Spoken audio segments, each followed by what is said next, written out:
on this week's show discussing Field to BIM with Sal D'Ambrosia from Blanchard Co. In this week's news, cranes, 4-day work weeks, fraud, and more.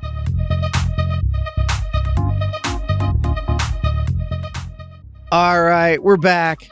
I got Nathan Seawood with me, and he is rocking out I am not your BIM guru.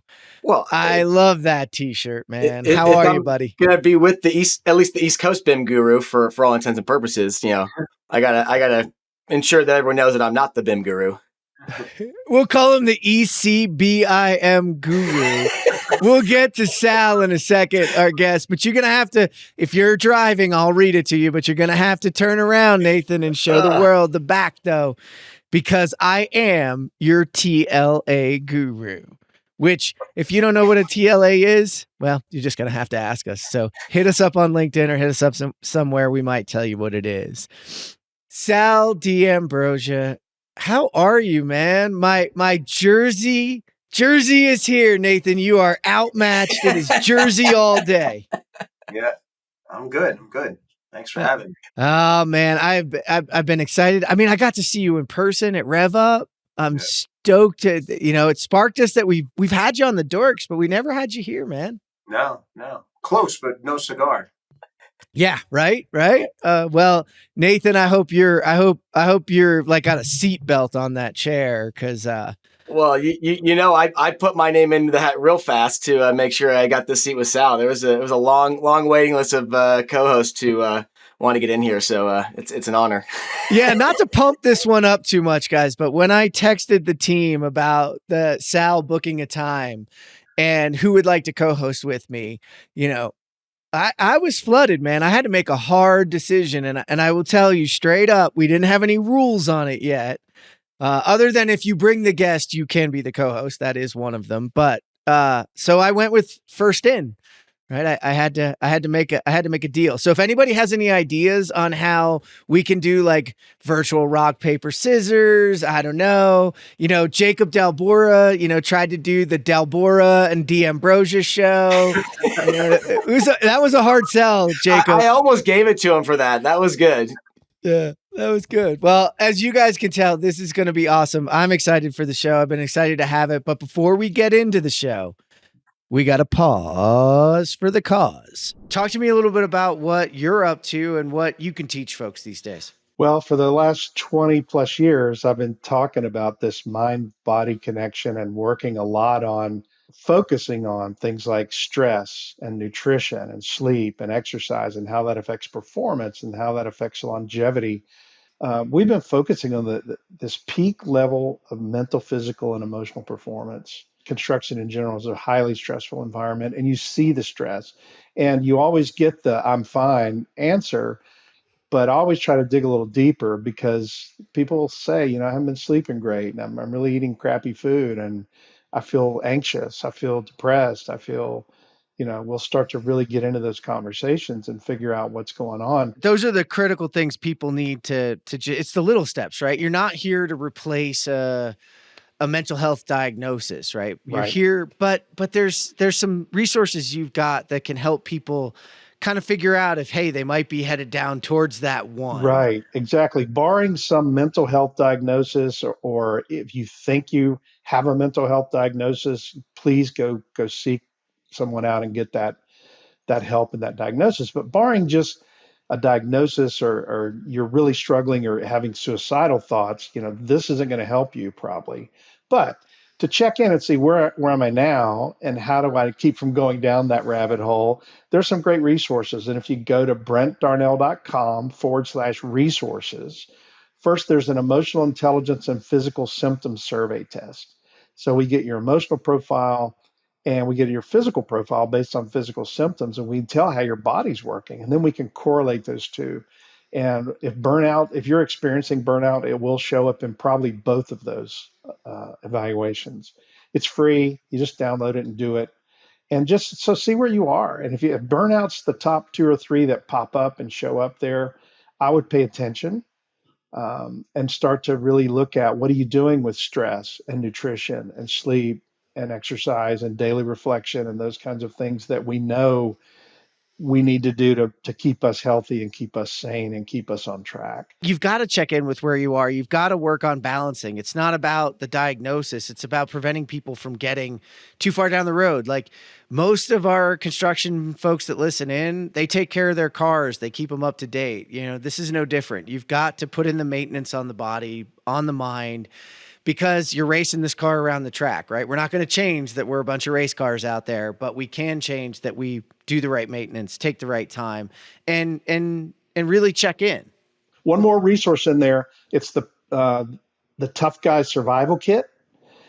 Guy being gender neutral. It's specifically written geared toward more field folks, but there's a really great chapter on stress management and peak performance in there. And it talks about meditation techniques and mindfulness techniques and breathing techniques. Well, those are all great resources. If you didn't hear that before, it's BrentDarnell.com. That's BrentDarnell.com/resources. Check them out. They're there for free.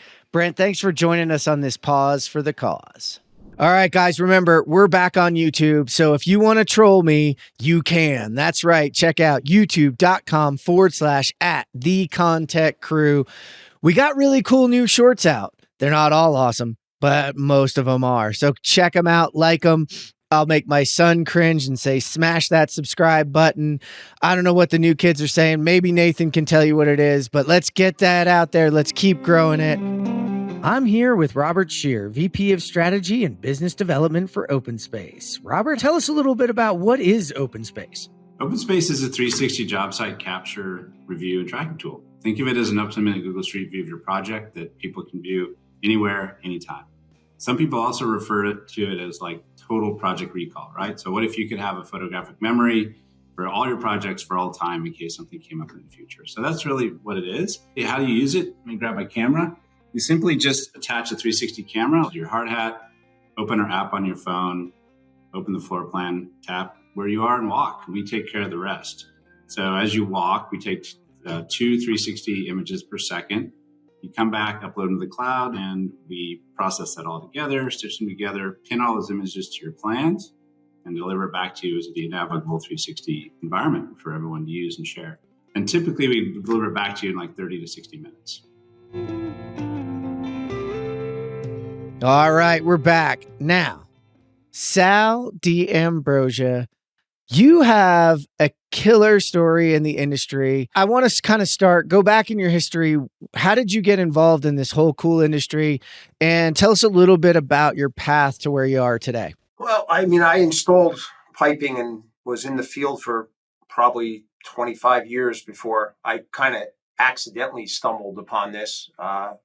The organization I was working for at the time, where we took on a large project here in New Jersey, and it was going to be a BIM or 3D modeled project. And we knew that we had to get the work done or modeled correctly. And me being a licensed plumber, they thought it was a good idea that I should go to the office and sit next to the detailer while he did the detailing and tell him where to put the pipe.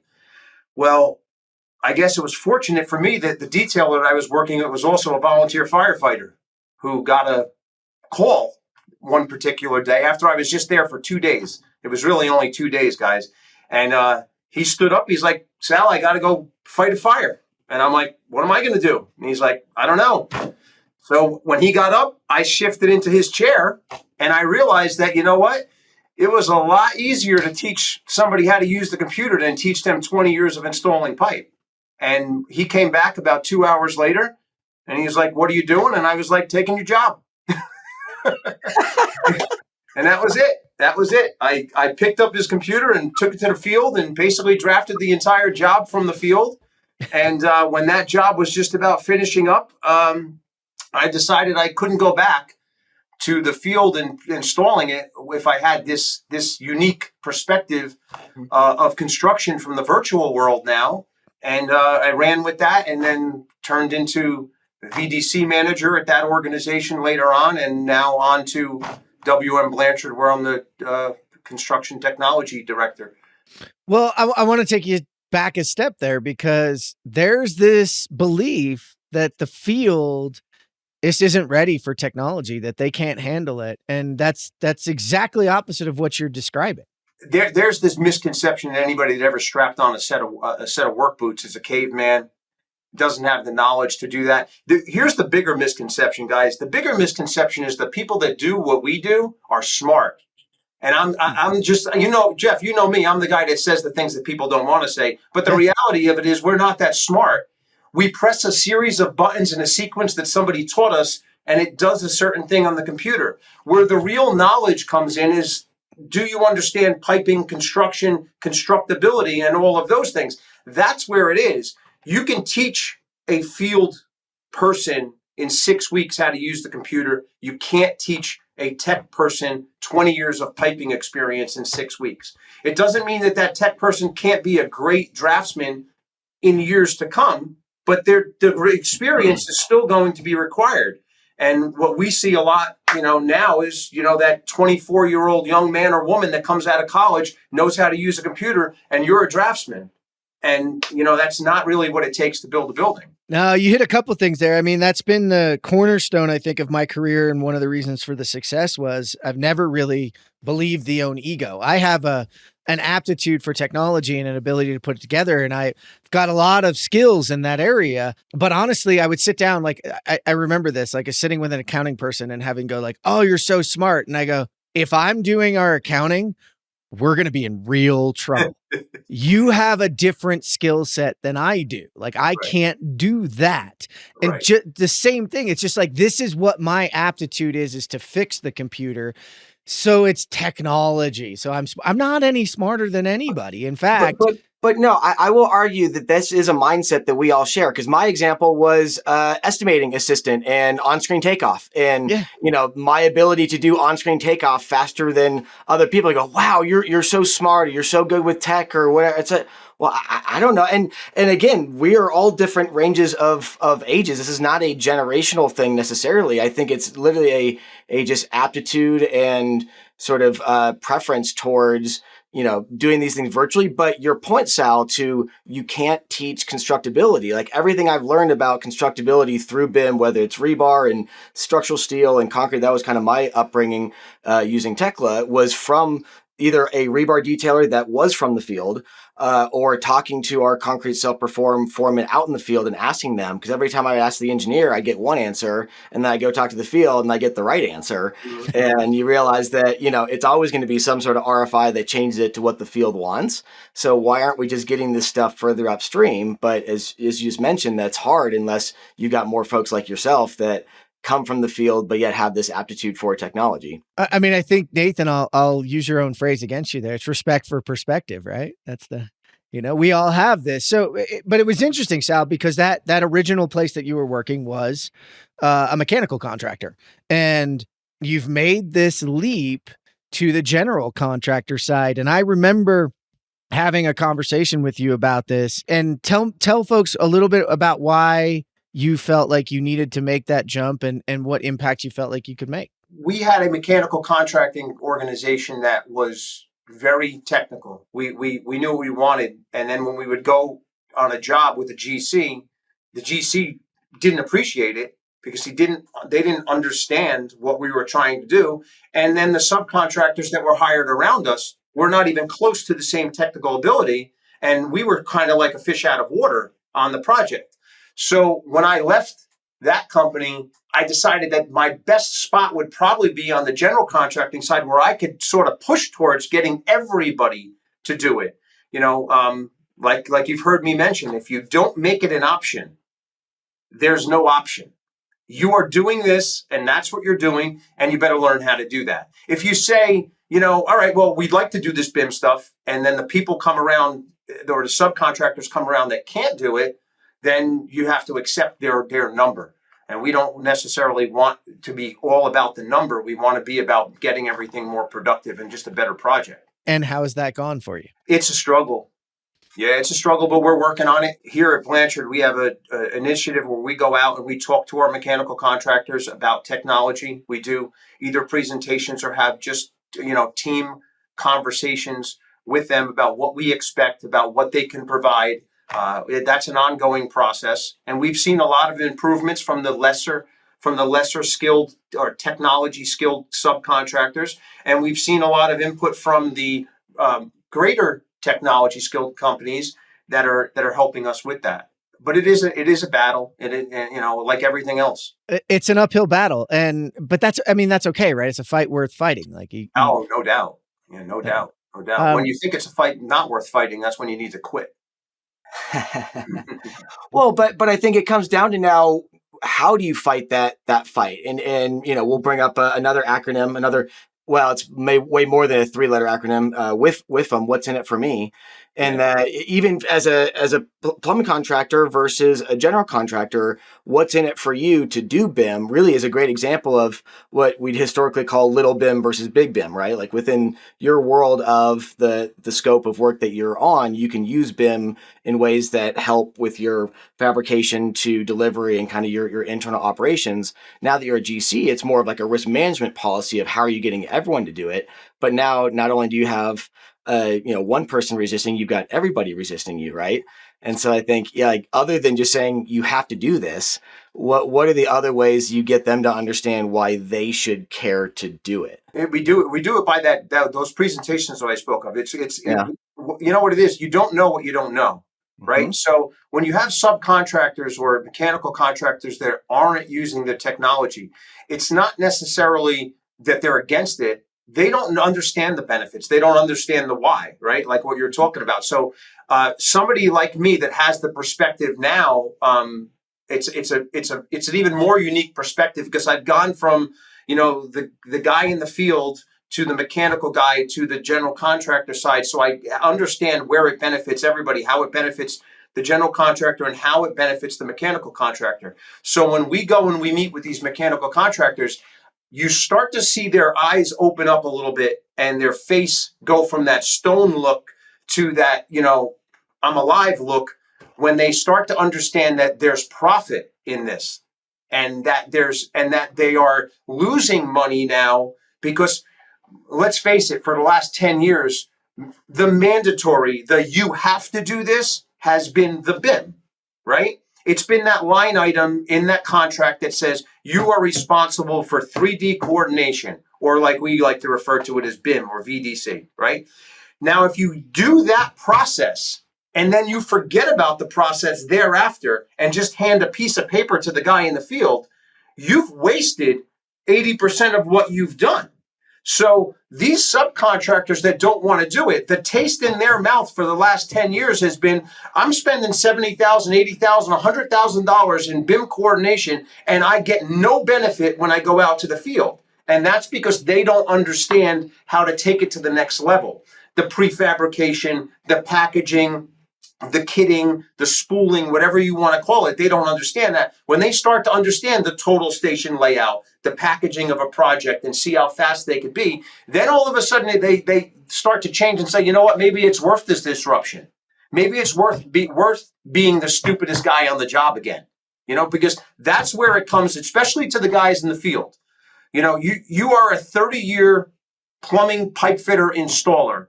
When you get on that job, there's nothing that you don't know. You know everything about that project, and nothing coming your way is going to be a hardship for you, because you get it.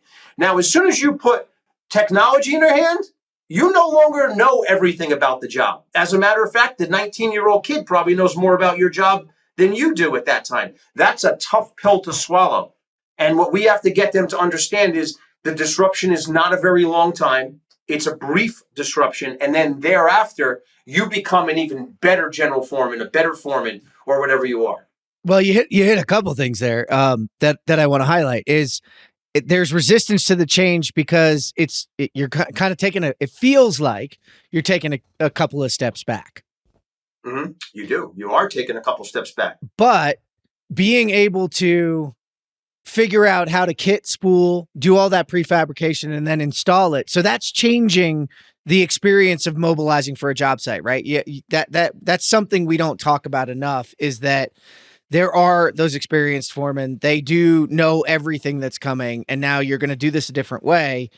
So they don't necessarily know everything that's coming, which we all know is an uncomfortable spot to be in if you consider yourself some sort of I don't want to call it an expert, but that's what they're considering themselves, as an expert. So talk to them about how that process, or how, if somebody's listening in, how they can lead somebody through that process better. Training. I mean, obviously it's training. I mean, we have a lot of times in a lot of organizations that we see where the office has a really good plan on how they can implement technology out in the field. And then their goal or their mission to get it out in the field is to say, here.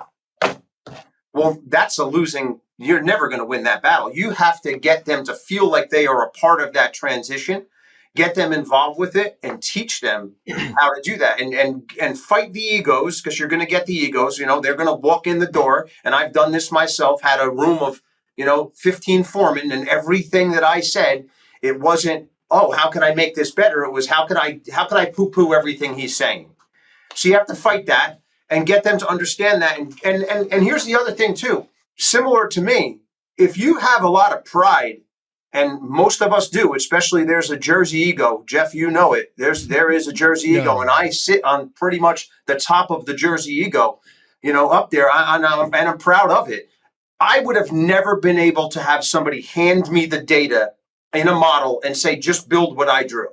I would have never done that. And if you are that person, then put down the tools, put down the layout things, and come onto the computer side and do the layout on the computer. And if you think you can't do it, you're wrong.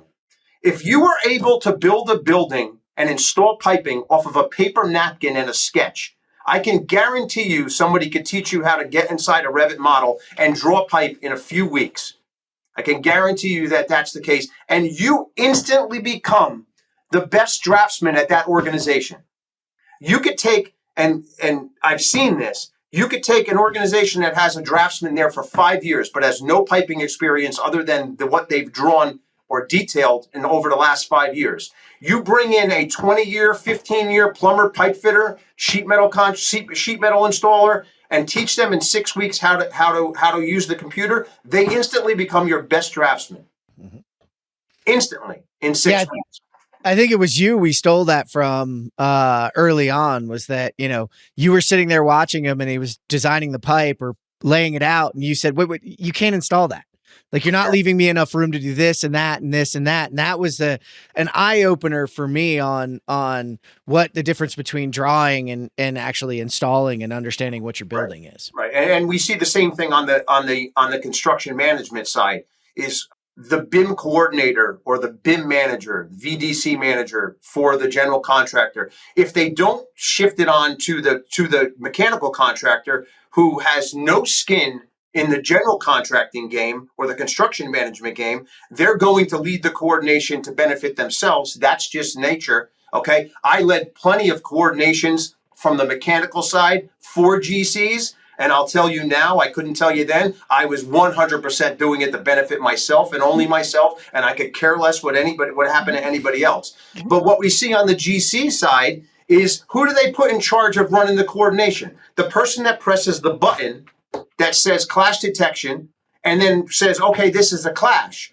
But outside of that, this is a clash. If you take a 3/4 inch medical vacuum line and run it right down the middle of a corridor underneath a piece of 60-inch wide ductwork, is anyone ever going to install that pipe there? No, but it's clash free. So the prototypical VDC or BIM manager that you see at most general contractors is the person that says, yeah, the model's clash free. And then it goes out in the field, and even though it's clash free, it can't be installed like that. So what did you really do? You've created conflicts in the field. Mm-hmm. Right? They started out as not conflicts, but you've created them, because as soon as the real plumber, the real pipe fitter sees that location and realizes, I will never be able to reach a hanger there, they're going to move it. And where are they going to move it? They're going to move it in the way of somebody else's prefabrication. And when we start to really push the envelope, right? And I say push the envelope because in New Jersey, we're still pushing an envelope that's been ripped open, mailed, and returned to sender out west, Nathan. We got it. We understand. You're better at it. We're working on it over here, okay? But when we're trying to push that envelope over there, they're not understanding it. Okay, it doesn't happen. We're showing up in the field with prefabricated stuff. When stuff is moved to the wrong location, you're not just relocating it, you're throwing away material now because it's prefabricated, it's kitted. All of those things are happening. So when the plumber says, I'm just going to move my 4-inch sanitary line over here, and now it's installed, and we now hit it, you're throwing away prefabricated pipe, and it becomes more costly. Yeah, you hit a really good piece there that if you don't coordinate correctly and you don't actually coordinate for constructability, you're actually it's going to cost more in the end. Prefabrication's not helping you because you got to tear that stuff apart. You gotta let me respond to the West Coast shout out I was going to get there. Let's take a step back here. Hold on a second. Process for a second. Yeah, the process is that the constructability piece, right? And that there's far too many for that same contractual methodology. People that are coordinating jobs, and I hear this consistently. In fact, I was just at a conference recently where the second major problem outside of the cost of money was the inexperience of coordination and understanding from the general contractor side when it came to exactly the people you're talking about, and the problems that caused for the industry I was talking to, because especially for them, they get involved in this at a multitude of different phases of a project. And Sal, they nailed it. How do you, and so you've stepped into that role, and of course that doesn't necessarily happen to you. How do you encourage other people to get past that? Like, I mean, what do they do? I mean, especially because we're struggling to have enough bodies to do a lot of this stuff now. The struggling for having enough bodies, that's a whole nother topic that we can go on forever. I think we struggle with not having enough bodies because we still go out to the younger generation and call it construction. And what they see when they say construction is hard hats, overalls, hammers, and work boots. And the younger generation might not be there. They don't want hard hats, overalls. They want computers and tablets and drones and scanners. And we have a tendency to go to career fairs and things like that and not demonstrate that. That's what we have to do. How do you benefit them, or how do you get them? They have to understand the why. They have to understand why they're doing it. And we are not, and this is one thing that I have take a lot of pride in here at WM Blanchard, is that we are definitely not bleeding edge construction technology. What we are is realistic construction technology. We do not put stuff in our brochure to make you happy, because look at what they're doing that serves no benefit to the project. We base our stuff on where does it make the field and where does it make labor productivity. That's where those things come out. And once they start to see that, including our own people here at Blanchard, once they start to see projects being built like that, more efficient, more productive, more lean, with the prefabrication and the kitting and stuff like that, then that's when they're going to jump on board and say, what I don't know, I need to know. I have to understand how they get to this process and how we do it. And you don't need to be, I do a training session here at Blanchard for everybody on certain software. And I like to say that I am construction technology. I have an addiction to construction technology. And you don't have to join me in Construction Technology Anonymous. You just have to have a couple of drinks with me. Just play a little bit in there and you'll start to understand it a little bit more. So people start to think, well, this is what Sal does, and he's asking me to be that. I'm not asking you to live 12 hours a day inside of a model. What I'm asking you to do is go to the model every now and then when you need assistance, because that's where the answers are. And once you start to do that, you'll adapt to it and use it more often. And they're just better. I mean, I can't tell you how many 20-year general foremen that I've seen that were a constant battle to get to that point. And once they got past that uphill battle, it was clean sailing after that, and they are much better general foremen for it. I want to be clear on this, because going back to before your volunteer firefighter got called into that fire, that situation where you, as the industry or understanding constructability, sitting over the shoulder of a younger professional that is being sold on the technology side of it, not necessarily the hard hat side of it that you're saying is more appealing.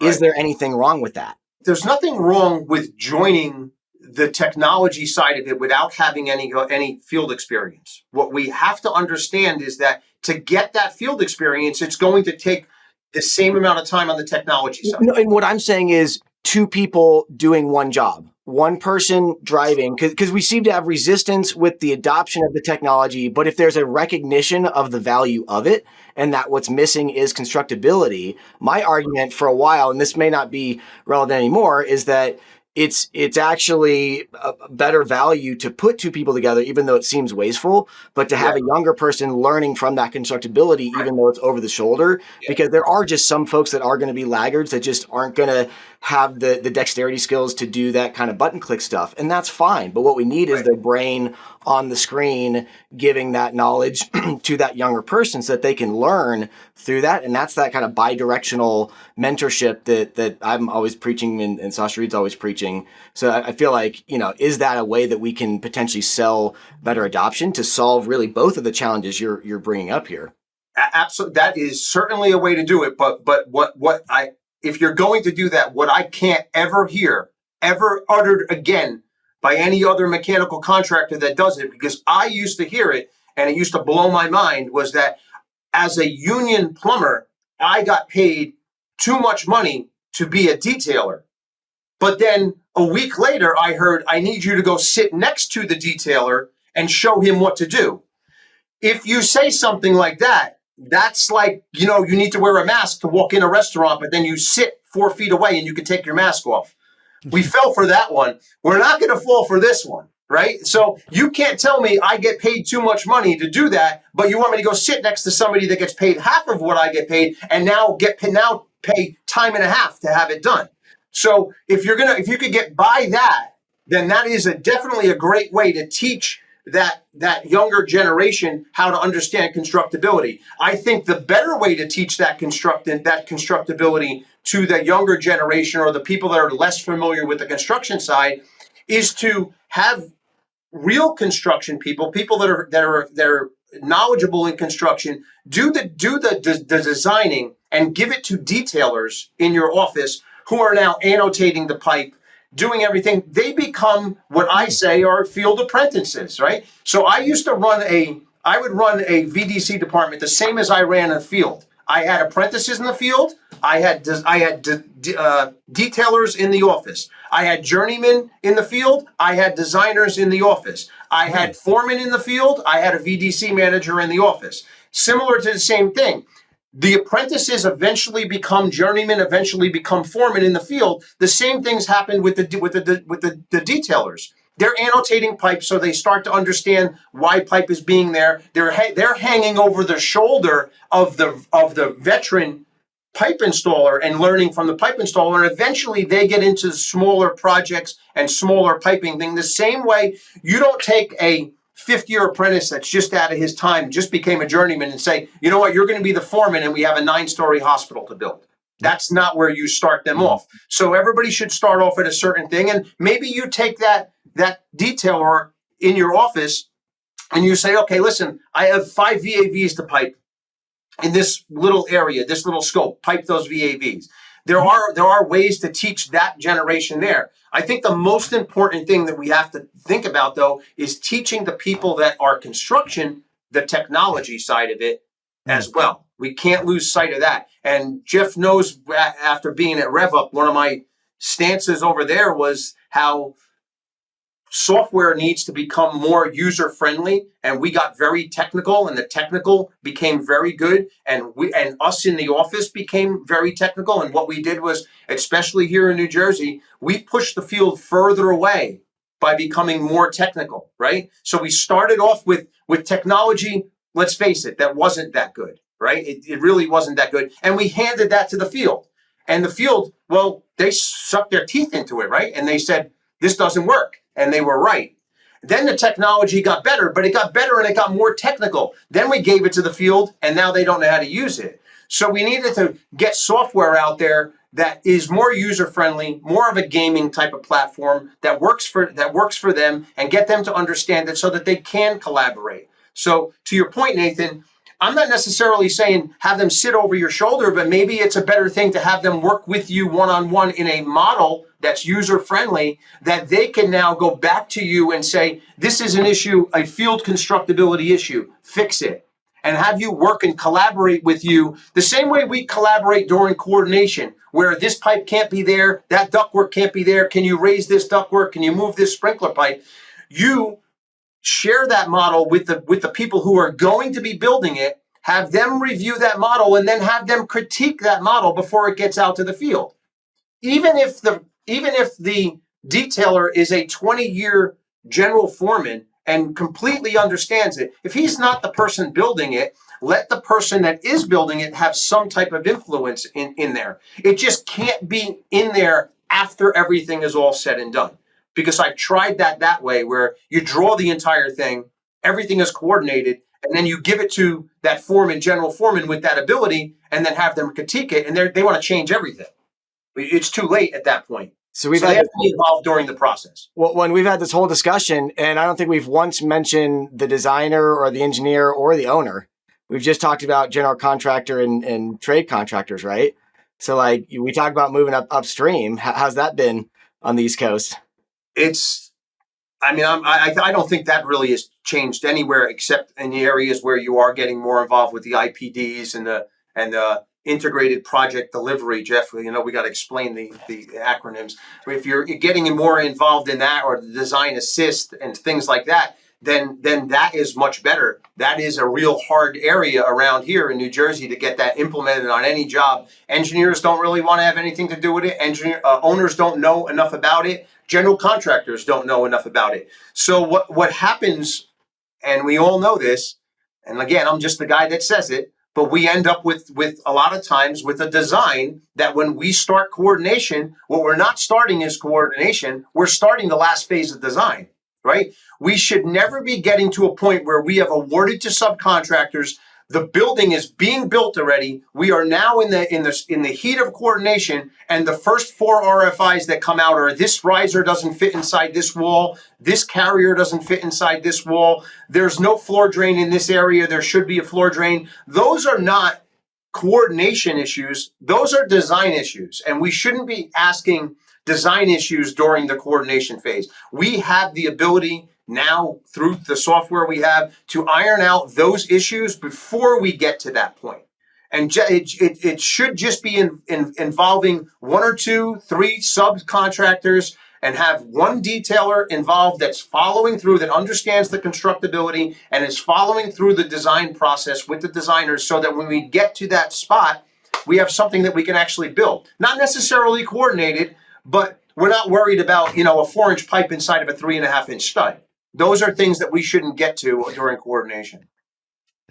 Well, and that brings you back to, you said earlier that the West has it licked and the East doesn't have it licked. Now, that's an interesting question, because we do see more IPD, and IFOA was the one we were talking about earlier, which I've seen recently. So for those listening, it's integrated form of agreement. Why do you think there's a general resistance in certain areas, not just the East Coast? It's pockets. Wherever I go, it's weird. I kind of have to it's almost like weather. It's like I got to get an idea of what the humidity for IPD or design assist or design build is in the area that I'm standing, to know what to even say in front of people. Because, if I'm in certain areas and I say, we got to move towards this collaborative delivery method, like arrows start shooting at me and I have to dodge and get all matrix on it. Yeah. So why, any perspective on why that might be happening and what we might do to overcome it? Wow, that's a tough one. If I had the answer to that one, I'd probably be a lot better off than I am right now, because I don't know. I honestly, I bring it up in meetings and meeting after meeting, and it sounds inside of my head, when I hear myself talk, it sounds like, how could you not want to follow this? And honestly, I get past the first 2 sentences and it's like, oh, no. We don't want to have anything to do with this. And it's almost like, when you hear it, like they have, the people that are poo-pooing it have some type of a backstory on why it doesn't work, or they've read this, or they know this. And usually when you ask them, it's just, we just don't want to have anything to do with that. There's really no basis to why they don't want to do it, other than the fact that they probably haven't seen it done and they don't want to be the guinea pig. They don't want to be the person that starts it and tries it first, because if it doesn't work, then it's on their job. I would bet that anyone that has ever in this area has ever told me no, they don't want to do any design assist, they don't want to do an IPD. I would bet that if I said, well, there's a building right next to you that's the exact mirror image of your building, and that one is going to be built with an IPD, they would be like, that's great. I want to see how that one goes, and then I'll build my next one like that. But they just don't want to be the first one. I don't know. Maybe it affects their bonus. Well, I would, in my experience with IPD over the last decade plus, I think IPD has gotten a bad name because IPD is a high risk and high reward. When it goes well, there's high rewards. When it doesn't, there's higher risk too. And so because there were some horror stories, it's really scared people off. And all nobody reads about the success stories. They just read about the horror stories, right? And so I think that's where, like, same thing with BIM. Like, as we all know, BIM is just a tool. It really depends on, as you so eloquently harped on, Sal, the process and the people that surround it and their understanding of constructability and beyond just simple clash detection. But again, why are we doing it in the first place? Like, I mean, I guess the only argument for why West Coast would be doing it, quote, better than East Coast is because of why they're doing it. Because the owner, at the end of the day, cares to do it. They put it in contracts. They set up relationships where you do work with designers and you do establish a better handoff point where the engineer does less work and gives it over to the MEP subs earlier.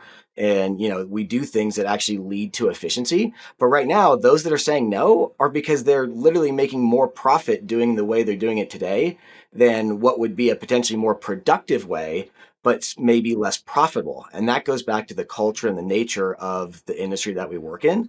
And really, just like in AA, looking that in the face, it's like, hey, if we don't admit that we have a very systemic problem that we have to deal with in this industry of why are we doing this, and really look that in the face and say, if it is just in it for the plumbing contractor because of their incentives, then so be it. And if the GC really cares, then you better have some constructability people in there and not just have someone fresh out of school pushing a clash detection button. And I think, to all your points, but how do we create a narrative that helps that person understand why they should care to change the way they've always thought, by both accepting why they think the way they think today and also explain to them why that thought process is wrong, and then giving them a new worldview that hopefully they'll accept. Yeah. One of the things that I think is always odd about this is we go to all of our, construction technology conferences and, prefabrication conferences and, we have the ConTech crew and Jeff's construction dorks and all of these things. And I will guarantee that when we're done recording this, the people that are going to be listening to this are going to be construction technology people. And those are probably the last people that need to be listening to this. Or technology people interested in construction. Exactly. And where we miss on that is, when you're at RevUp, you shouldn't have people that are all using RevUp. You should have the people that don't want to use. When you're at a construction prefabrication conference, you shouldn't have people that are doing prefabrication. You should have people that don't do prefabrication.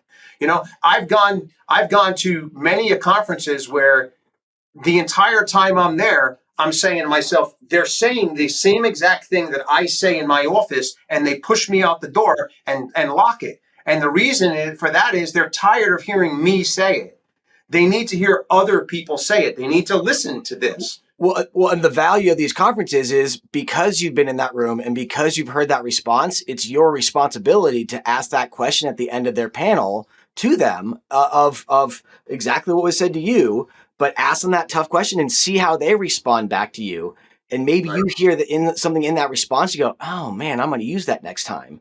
And that's where we get value, because otherwise we're just preaching to the choir, right? And it's just a bunch of talking heads. So if you don't ask those tough questions, then we won't get the really good answers, and we won't know how to handle that situation in the future. Yeah. The tough thing, back to, the field and their perspective is that it is very hard to get an honest answer sometimes. And when people, especially people in the field, when they don't want to use the technology, there's a multitude of reasons why they don't want to do it. One, like I said, they're the smartest person on the job until the technology shows up. Then they're not the smartest person on the job. So that's one of them. The other thing is they're the master chef, and they're letting the sous chef give them the recipe. You know what I mean? It's not something that they want to do over there. I mean, I've been on projects where I was on one particular project where I showed up on the job. It was an older, chiseled veteran foreman on the job. And I know we had just given him a whole bunch of prefabrication for a mechanical room. And it was a Friday and he was kind of in a good mood. And I walked over to him and I said, how you doing? He's like, oh man, it's great. We put all this pipe in. Look at everything we did. It just showed up on Tuesday. Almost the whole mechanical room is built. Everything is put in. And then he turned around and he saw my face and he realized who he was talking to. And he's like, but this is the problem. I got a data vault over there and it's got the computer in it and I got a crew working over there and I got a crew working over there and I got a crew working over there. And I said, well, if you were on a job and you had a crew working over there, a crew working over there, a crew working over there, and one welding setup, would you call the welding company and tell them that their product doesn't work? Or would you order more welders? You see, the thing is, they're trying to come up with excuses of why it doesn't work.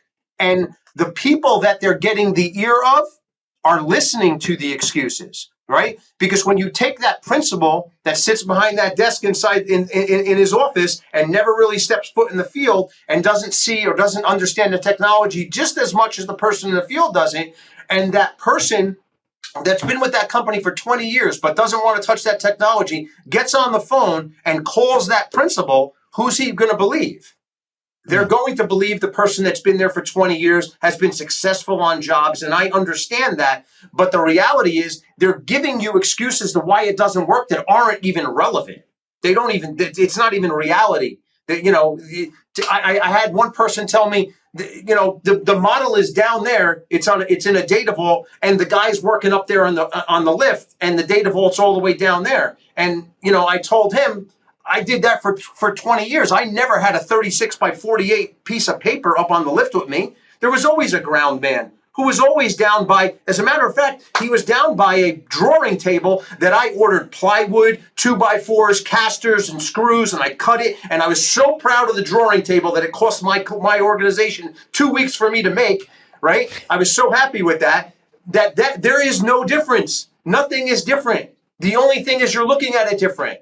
And it's not a valid excuse. Yep. And you hit a couple of things there. Is I think there is preaching to the choir is part of what we do. However, Nathan, you brought up a good point that we have to ask the hard questions of one another to kind of spread the knowledge of how we've worked in those areas and how we've overcome some of them. Because there are people that I've had on, North Mechanical and others, who have overcome some of that over time. And we can learn from one another. So there's value in that. And I want to go back to value.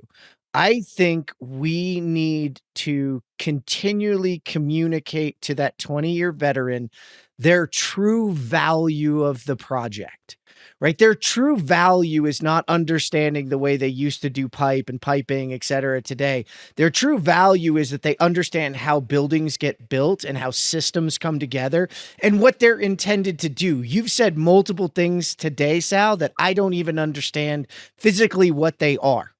Right? That's something I'm never going to understand. I don't know what they do to the building or to the systems. So we have to communicate that your value is not what you do today. Your value is your experience, your ability to coordinate those people, your ability to spot safety, to understand how the system's going to come together. And there are challenges to learning new ways to do those things, but there's nobody better. Right? It goes back to who do we value and what do we value about them, so that when they're calling the principal because they believe that 25-year-old in the office that's detailing it now is more valuable than they are. To that point, I've gone to principals of my organization and said, we need another draftsman. We should take this guy from the field. And I was told he's too valuable in the field. Yeah. Well, if you move him into the office, he's giving that value to the people in the field and making them as valuable as he is now that he's in the office. The ability, the change is when he's in the office, he's providing value for 3 different projects, 4 different projects, as opposed to his individual project. And that's something that needs to be understood. The value needs to be on the seat. Value at scale, but also then too, let's be honest, that general foreman or that super, that person that's installing is going to retire. They're going to actually stay around longer in the chair. Oh, no doubt. And go on any job site. I don't care if it's a superintendent for a general for a general contractor or for a trade contractor or for a drywaller, whoever it is. Ask them to tell you a story. Ask them to tell you, teach you something. Get ready. You better have that beer. That you better have some time. Yep. They're teachers. This is what they do. Why? Because of the model you explained earlier, Sal. Whether you're in the union world or the non-union world, there are apprentices, journeymen. They continue through this process, right? That's ingrained in the people in our industry. They're teachers, right? They get taught, they learn how, and then they start to teach others. Give them an opportunity to sit in that chair. And I know it's probably some sort of ageism, but I don't have to worry about that. From 50 to 60, instead of them retiring, you can get 10 more years out of them. If we could get 10 more years and spread that knowledge of the field, now we're on to something, right? You want to attack that skills gap? There's a shot. Absolutely. Yeah, no doubt. You got to get the right people in the seat. And like you said, do you want to have your feet be cold on concrete, or do you want to be sitting in an office? So there's nothing wrong with that, with getting your feet cold. I loved it for a long time. Yeah. But as you get older, maybe you want to get away from that. And maybe that's when you want to transition into that construction side. And we also have to start, and I'll say it again, we also have to start putting ourselves on that pedestal. It's very nice to walk in a room as the construction guy and everybody thinks, oh, that's the construction guy. He's so smart. We have to stop that. It's just not true. It's really not.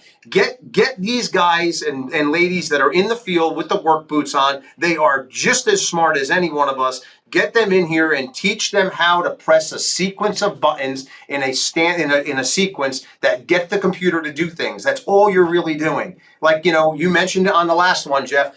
Everyone is getting in the car and they're turning on Spotify. Nobody is turning on their 8-track anymore. Everyone is going home and turning on Netflix, and nobody is going to the VHS store anymore. Everybody was able to overcome those changes. This change here, going to the computer, is not any different. I said this the other day at that same conference. We pretty much proved that all of you can use a QR code, because there was an extended period of time where there was no ordering without it. Exactly. And let me tell you, they were ordering. So they can be taught. We all thought the QR code was going to die, and COVID just brought it back. And it is really a useful tool once you could get everyone. But it took Apple and the other companies building that into the camera itself, that you didn't have to download a different app. It was like Red something they used to have to download. Oh my gosh, yeah, I have the QR code reader on my exactly. And I was like, I saw it the other day, and I was like, man, I have not had to use that app. And then I was like, oh yeah, that's why.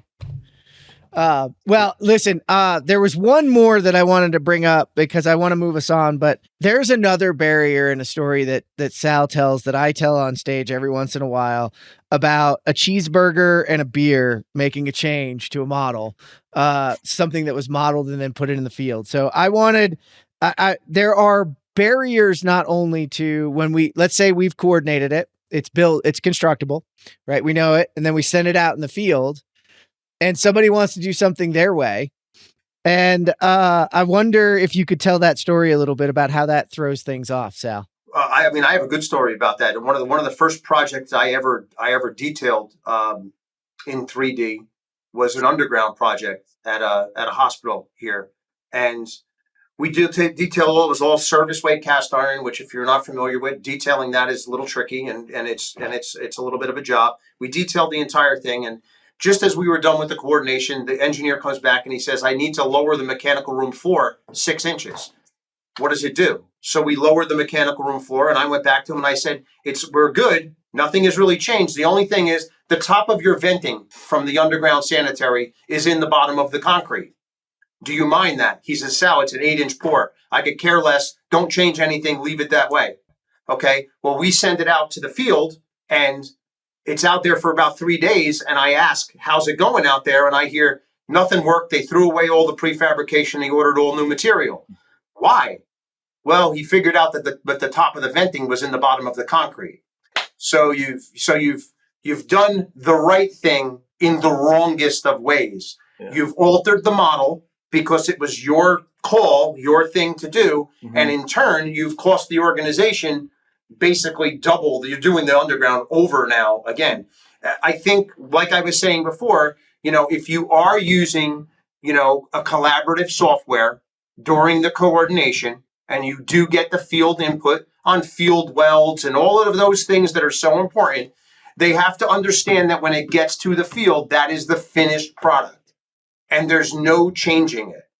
Nobody. I don't think anybody ever goes to IKEA, buys a desk, whips out the directions, and says, "But I'm going to build it my way." Never. You follow those directions, and if you don't follow those directions, your drawer is going to be upside down. The backing plate on the desk is going to be upside learn that down. the hard way, Sal. Yeah. Not all of us are as smart as People you. like to do it the hard way. But when it comes to construction technology, and you give them that, the first thing they do is say, "How can I do it different?" And a lot of times, there are people that can do it better. They can be installed better. They have a better way of doing it. That's great. Go sit in the seat and give it to the people that are in the field then if you could do it better. But right now, the people that are sitting in the seat currently, that's how they gave it to you, and that's how you need to install it. Now, if you install it that way and it just doesn't work, then you need to go back and reconsider who you're putting in the seat. But the bottom line is you can't just change things when it gets out into the field. Now, that doesn't mean you can't. What I like to tell everybody that works on our jobs is you can change things, provided that you change them in the model first. Don't have your guys in the field changing locations of things and then giving a sketch back to the person, because that's not reality. Change it in the model first, give them the new model, and have them build it. So, Sal, where in the contract does it say that they have to do that? Nowhere. Yeah. Nowhere. It's just where the contract is don't get Sal upset. Yeah. That's the contract, because you know what I mean. It's just going to be. So what's in it for me is I don't want Sal to get mad at me. Yeah, that's not enough. Yeah, I know it's that's not. not a good one.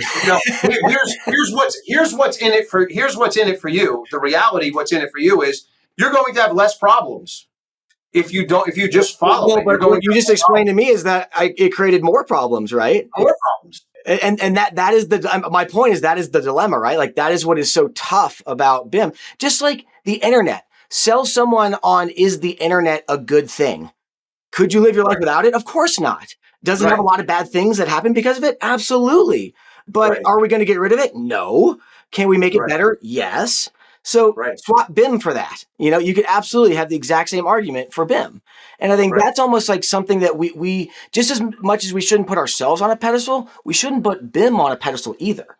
Right. No. And I think we do that a lot as BIM, as construction technologists is, this BIM thing with all this data and it's going to be our savior. And it is this digital twin. It's like, whoa, hold on. BIM is a tool that we can use on a path towards this ideal of a digital twin. And we can argue what that definition is on another podcast. But, I think recognizing that it is a journey and that everybody's in different places on that journey. But I think the one word we haven't said at all throughout this whole conversation is trust. And that how much of the value of all of this stuff comes down to, do you trust it? And that the reason people are resistant, if you really ask them why, is because they don't trust it. Whether it's that inferiority complex or it's their own reference point bias of using in the past and having a bad experience. There's all these different reasons why. And the faster you can recognize which of those reasons is their reason and to know what the response to that fear is, that's how we're going to start to move those folks forward and give them space to be frustrated and vent and say why they're frustrated, just as you do a great job doing. But it's doing that venting and then knowing what the answer to that vent is that's going to move people forward. Otherwise, we're all just going to, console in our griping of why people aren't doing what they should be doing, but we're not really talking about why they should be doing it in the first place. Right. And again, you build that respect by putting that right person in the seat.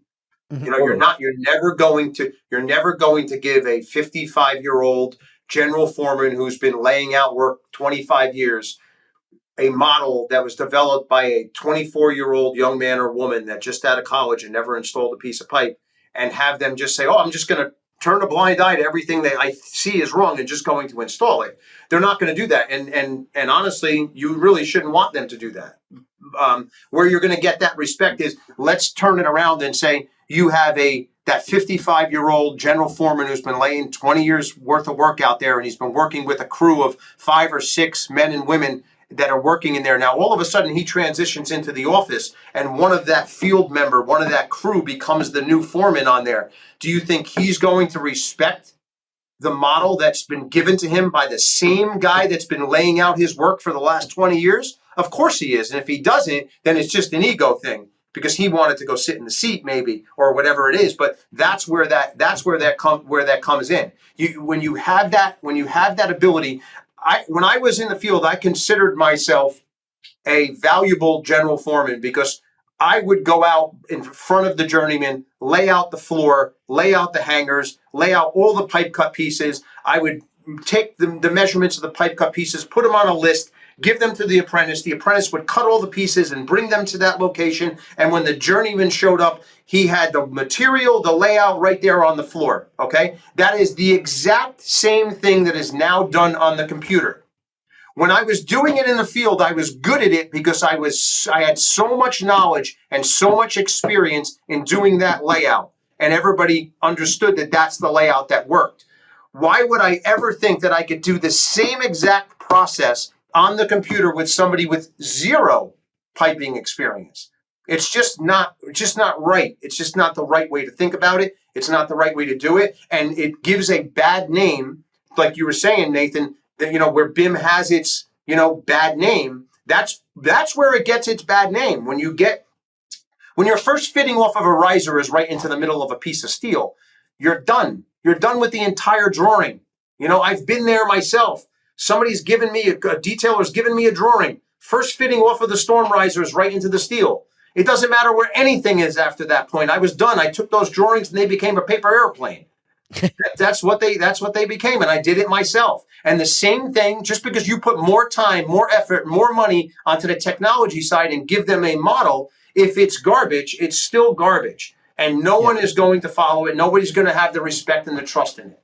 Yeah, that it's well said.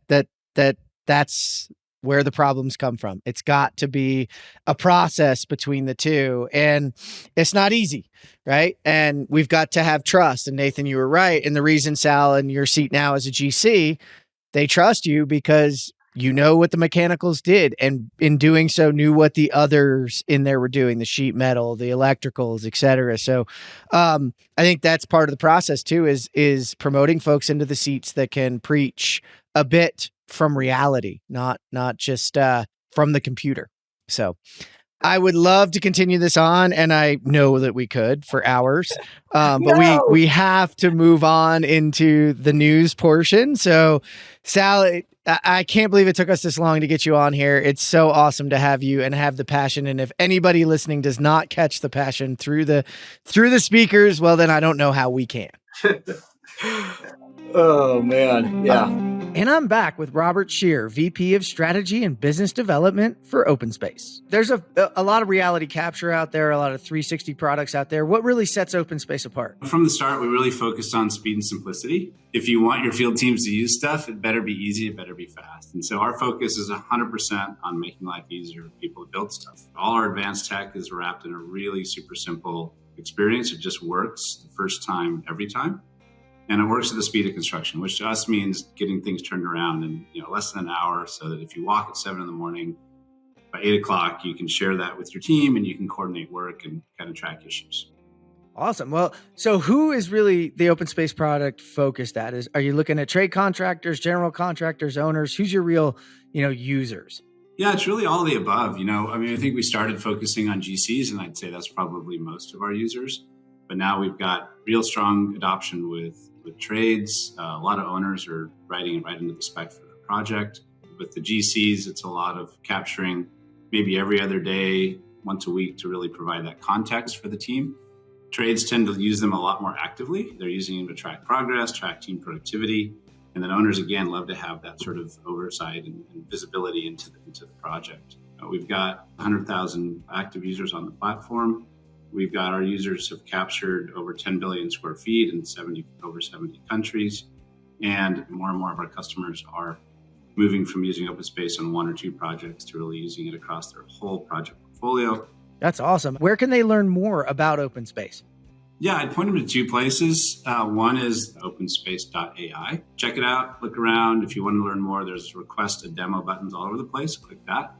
The other one is we're going to be at a ton of trade shows and conferences, both sort of national ones like AU and Groundbreak, but also regional ones. So if you go to openspace.ai/events, you can see a calendar and, stop by and say hi. All right, Nathan, it's time to take us into the news of the week. Absolutely. Yeah, I was scrolling through Construction Dive, found a couple, and knowing we had Sal on, I had to grab this one. So NYC expands construction fraud task force. So speaking of trust, and speaking of kind of this West Coast, East Coast, I think so much of the challenge in our industry with adopting technology has nothing to do with the technology itself. It has to do with the fact that we have so much fraud that has just historically been rampant within our industry and is, as we know from this article here, a lot more prevalent in the kind of New York, New Jersey, those that, I don't know if you do work with the Port Authority, but they're notorious, right, for just all kinds of back-end deals and bribery and different things. And so it's like, we wonder why we don't trust each other and why we don't talk further upstream, because this is the larger environment that we're working in. And as unfortunate as it is, I think the more that we can recognize that and when we're in those situations, state that impact on our ability to adopt technology, to build trust and build collaboration in BIM platforms and things like that. And to say, is this a job where we're going to do, more of a little BIM approach because frankly, we don't have the right environment to be successful with certain things, and where ones where we are in a more collaborative environment, we can capture that much more value. And hopefully there's still, enough value to do at least some level of BIM and MEP coordination. It sounds like, Sal, that it's, a success in and of itself, that as a GC, that you can justify the use of doing BIM without necessarily own or other requirements for it. And then what's even worse is when they require it but then don't support it, is even more reason to complain. But I think ultimately this article here that again you can look through and understand a lot of the history of the corruption and different things that they're trying to snuff out. I think this is this sort of time of calling out and bringing transparency to a lot of these things that I hope will ultimately have a positive impact on technology as a whole. So I don't know, Sal, if you agree, disagree that might be another angle we can help motivate people on why they should care as this hopefully changes. I'll give you my perspective on it. Is that this is New York City expands its construction fraud task force. They're adding a number of others, and the real case they go after is Stephen Lyon, a certified public accountant in Edgewater, New Jersey, for allegedly defrauding the state insurance fund out of over $10 million in workers' compensation premium payments, meaning they were doctoring the books to prevent having to pay the money for workers that were, should be paying into workers' compensation. So it was lowering the overall payroll numbers. There is a lot that goes on in construction that gives it a bad name, and flushing a lot of that out is important. Why? Because the cream has to rise to the top, and those that are doing this work and doing it above board need to be supported. Now, it's just like OSHA, right? You got to catch people doing things incorrectly to force them into and prosecute them into, compliance. Why? For the purpose of what that fund was for workers' compensation. That purpose is there to fund it for people that need it in the future. Same as OSHA is there to create and push for safe job sites so that we can, as an industry, recruit more people, get more people in, and trust that they're coming into safe and proper environments, and that we're paying our fair share, right? Like that. There's a cost to doing business, and we have to flush out fraud across the board in most areas. And it's not just construction, right? It classically gets a bad name for it. But honestly, I thought that was an important piece, is that it's a group coming together. And, for those groups that work above board, Sal, like you, it's got to be nice to see those that aren't realizing there's somebody looking over their shoulder. Well, Absolutely. and when I think the example when we come to these situations where, we run into folks that it's like, why would you not want to do this? This is going to make the project better. It's like, it's probably because they're doing something behind the scenes that, like, that's usually a likely cause. And so the more we do ask those tougher questions in a genuinely curious way, to say like, hey, I trust you that you're going to give me a response in a trustworthy and a transparent answer. And when you don't get one back, that's a sign that they're probably not a very trustworthy person to work with. I think that's a lot of, I think the answer that we've come to Well, in this industry. I'll argue the other way though. The problem is in a lot of those environments, and I've been dealing with this with another group, is like you want and you say that you're creating this environment of, transparency and trust, and you want me to tell you those things. And then as soon as I tell you the first thing, Sal, so I'm the mechanical in this part, and I tell you, hey, Sal, listen, there's a problem. We found this problem. It's actually our fault. Like, we fabricated it this way, and the drawing had it this way, or the model had it this way. We got to do something here. If you turn around and your answer is great, it's coming out of your pocket, and you smack me, well then, yeah, Nathan, I'm going to hold on to that information later. And by the way, I'm also going to hold on to contingencies, right? Because I know that I'm not trusted enough. And if I do bring this up, it's going to come unfairly out of mine because you've asked me for this. So this is a two-way street, right? It's about how you react, Sal, as the GC in that spot. Yeah, absolutely. There's got to be a partnership. You can't just bury your subcontractors.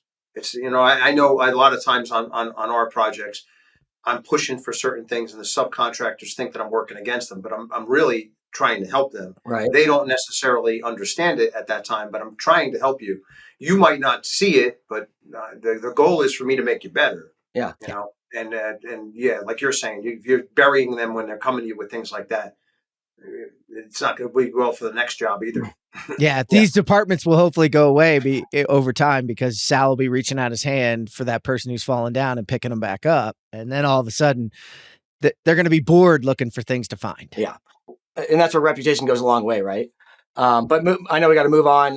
The next one here, Sal, I'm very curious to get your thoughts on this from your plumbing days. But this article is about how one employer tried a 4-day work week for what they call deskless workers, again, more factory workers, but thinking about the fab shop.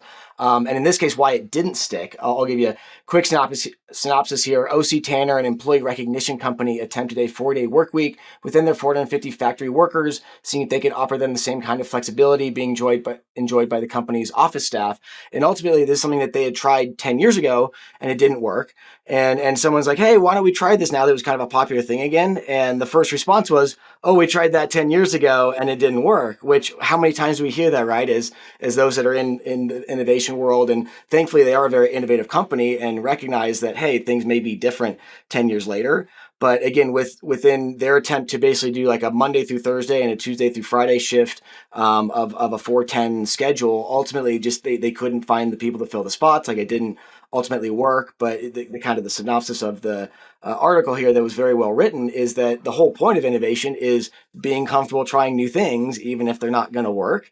And I think there's so much to that just from a cultural standpoint that maybe part of the WIFM, the why is like, hey, like, we've been working forever. Can you just trust me on this, like, for this period of time, like to give them a little bit of that runway to build trust in trying new things. But, whether it's 4-day work week or adopting tech, I guess, Sal, any of your thoughts on getting folks to change?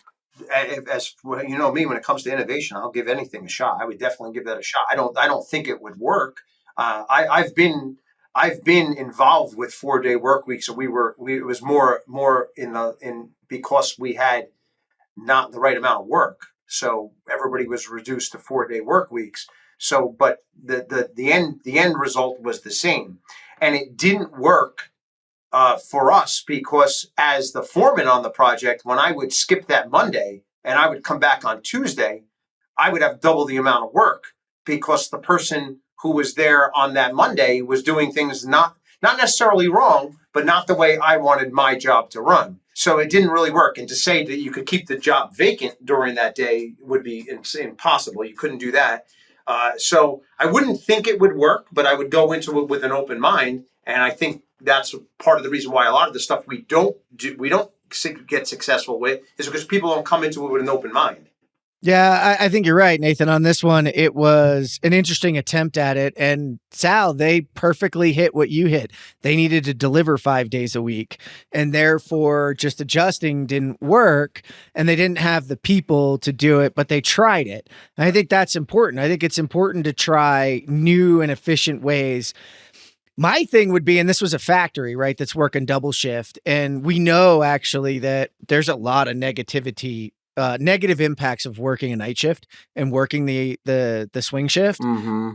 And so I would think there's an opportunity here, and this is where we have an opportunity on construction job sites to possibly, eliminate swing shifts, bring down and you be more efficient in the day shifts and achieve not a 4-day work week, but achieve a just as efficient job site without maybe taxing our employees so much. Because I think consistently we look at construction and say, okay, well, we're behind schedule. Let's throw a swing shift at it. Yeah. And that's just not good. So they actually mentioned that specifically in the article about, that last hour or two of the 10-hour shift in a, field craft working environment can lead to safety issues and fatigue and whatnot. So you have to really think about that.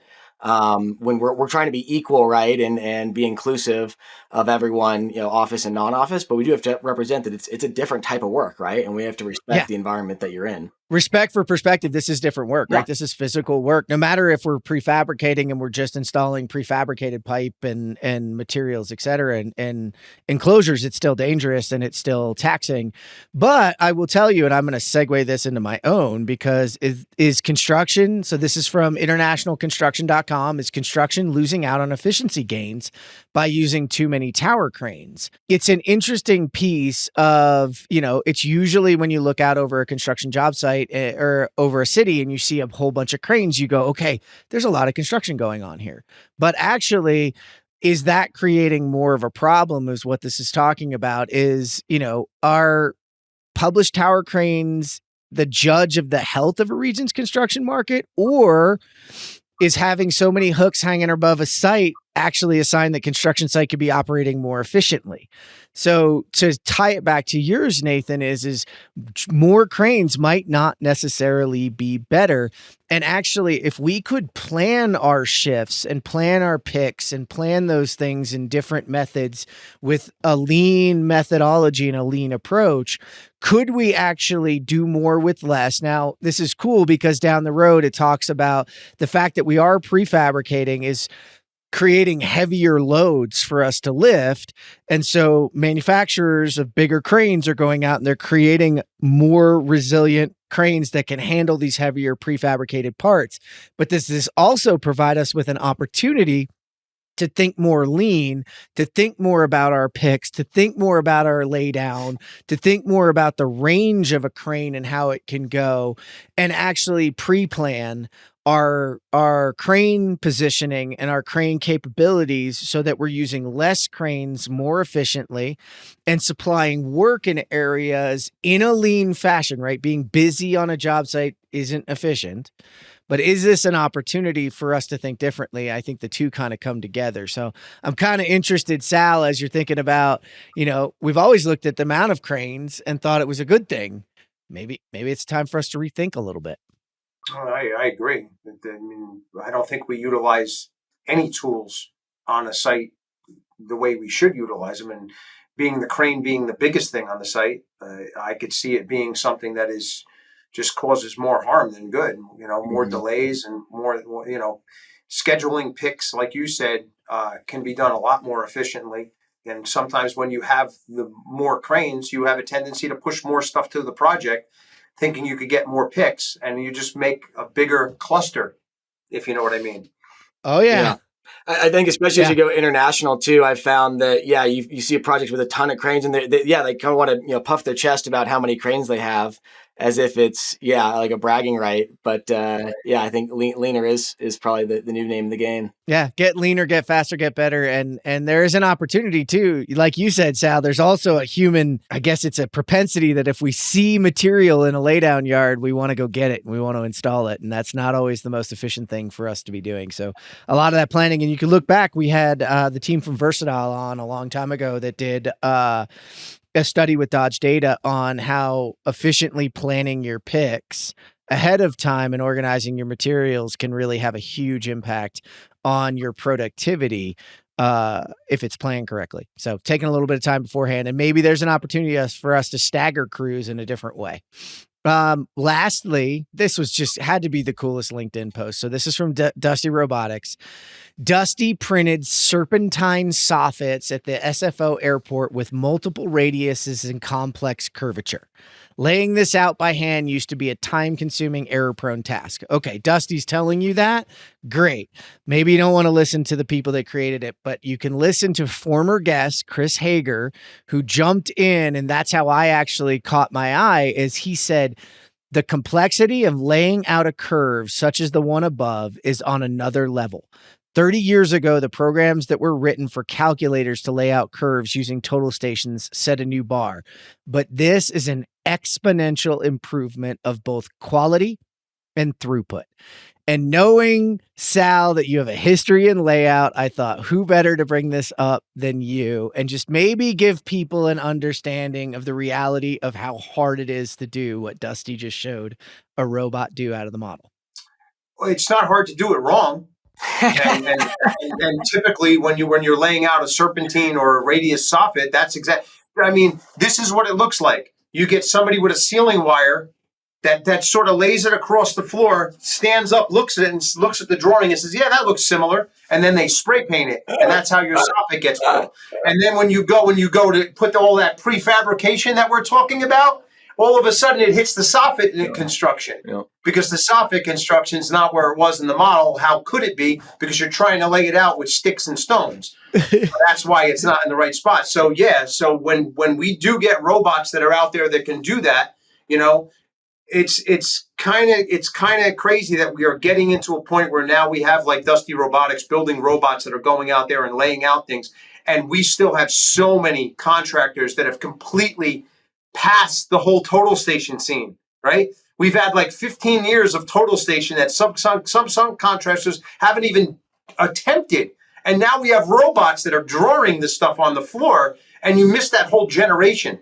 I mean, it's like waking up to Netflix and you passed over all of the VHS, DVDs, all of that, and you went right to, you know, the Netflix. It's crazy that we just skipped that entire spot.